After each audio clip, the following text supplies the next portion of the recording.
সুন্দর হয়েছে। এখন তেল ছেঁকে কিন্তু তুলে নেব। তো সব বড়াগুলোই কিন্তু আমার ভাজা হয়ে গেছে। এই যে কত সুন্দর হয়েছে বন্ধুরা। তালের বড়া তো অনেকেই খেয়েছো, কিন্তু এরকম পাকা আমের বড়া কিন্তু একবার বাড়িতে ট্রাই করো, খুবই ভালো লাগে বন্ধুরা। মুখে দিলেই কিন্তু মিলিয়ে যাবে এই বড়া।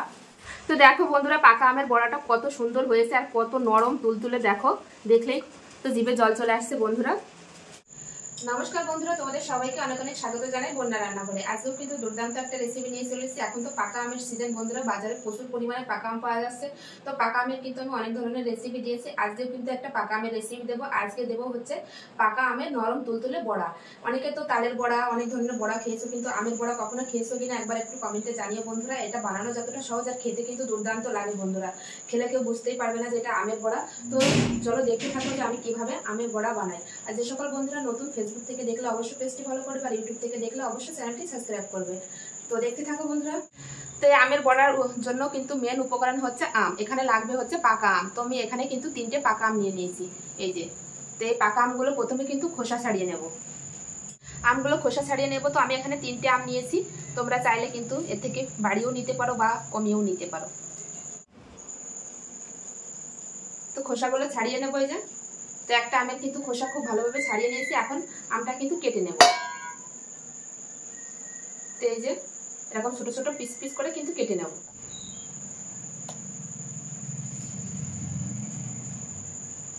তো এভাবে কিন্তু এই যে ছোট ছোট পিস পিস করে কেটে নিয়েছি।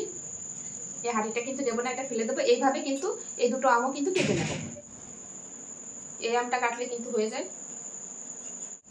তো এটাও কিন্তু কেটে নেবো একইভাবে ছোট ছোট টুকরো করে।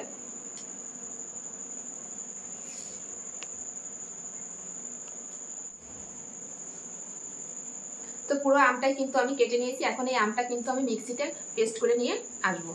আমটা কিন্তু মিক্সিতে যে আমি পেস্ট করে নিয়ে চলে এসেছি। তো এবারে ব্যাটারটা বানানোর জন্য কিন্তু এরকম একটা গামলা নিয়ে নিয়েছি। গামলার উপর কিন্তু একটা ছাঁকনি বসিয়ে দেবো। এখানে দিয়ে দেবে 1 বাটি ময়দা। ময়দাটা অবশ্যই চেলে নেবে, কারণ ময়দার মধ্যে ছোট ছোট ছোট ডেলা ভাব থাকে। ওটা থাকলে কিন্তু ফুলুরিটা অতটা ভালো হবে না। প্রথমে ময়দাটা চেলে নেব। এবার দিয়ে দেবো, এখানে কিন্তু এই কাপের 1 কাপ ময়দা আছে, আর দিয়ে দেবো কিন্তু 1/2 কাপ সুজি। সুজির পরিমাণটা কিন্তু একটু কমিয়ে দিতে হবে। আর দিয়ে দেবো এখানে এই যে এই বাটির 1 বাটি চালের গুঁড়ো। দিয়ে দেবো 2 চামচ আমল দুধ। এটা দিলে কিন্তু টেস্টটা খুবই ভালো আসবে বন্ধুরা। আর দিয়ে দেবো চিনিটা, আমি কিন্তু মিক্সিতে গুঁড়ো করে রেখেছি সেই চিনির পাউডার। তোমরা চাইলে কিন্তু চিনির পরিমাণটা বাড়িয়ে কমিয়ে দিতে পারো। তো আমটা যেহেতু খুব মিষ্টি আছে, তার জন্য কিন্তু চিনির পরিমাণটা একটু কমিয়ে দিয়েছি আমি। আর দিয়ে দেবো সামান্য পরিমাণে একটু লবণ দিয়ে এগুলো কিন্তু চেলে নেব।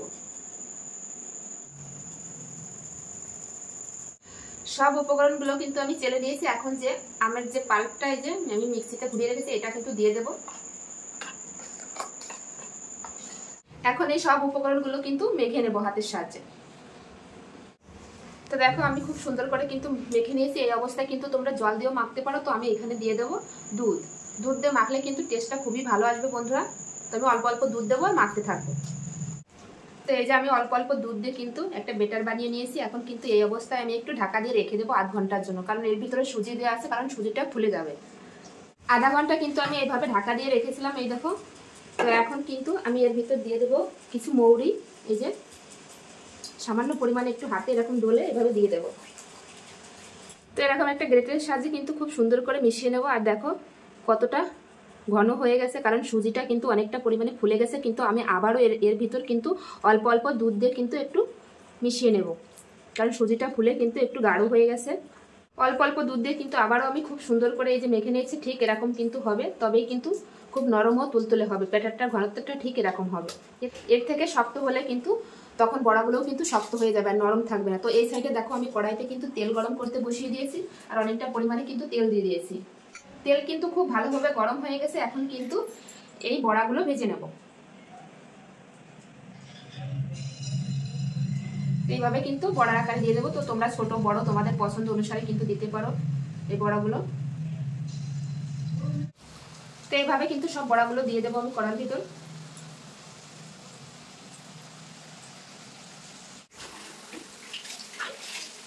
তো এইভাবে কিন্তু দেখো আস্তে আস্তে কিন্তু ছেড়ে আসছে। দেখো বড়াগুলো কত সুন্দরভাবে ফুলে যাচ্ছে বন্ধুরা। তো এইভাবে উল্টে পাল্টে লাল লাল করে ভেজে নেব। তো দেখো উল্টে পাল্টে কিন্তু আমি যে বড়াগুলো খুব সুন্দর করে ভেজে নিয়েছি। আর দেখো কালারটা কিন্তু কত সুন্দর এসেছে বন্ধুরা। তো বড়াগুলো ভাজা হয়ে গেছে, এখন কিন্তু একটা প্লেটে আমি তুলে নেব। তো বড়াগুলো ভাজা হয়ে গেছে, এই যে আমি প্লেটে তুলে নিচ্ছি তেল থেকে। আর দেখো কত সুন্দর হয়েছে।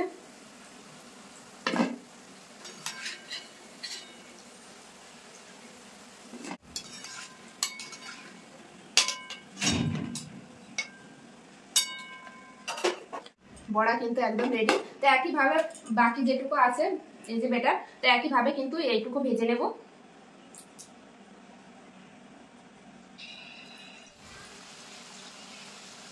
তো যারা একবার ভাজলে কিন্তু হয়ে যাবে। তো এই বড়াগুলোও কিন্তু খুব সুন্দর করে ভেজে নিয়েছি। আর দেখো কত সুন্দর হয়েছে। এখন তেল থেকে কিন্তু তুলে নেব। তো সব বড়াগুলোই কিন্তু আমার ভাজা হয়ে গেছে।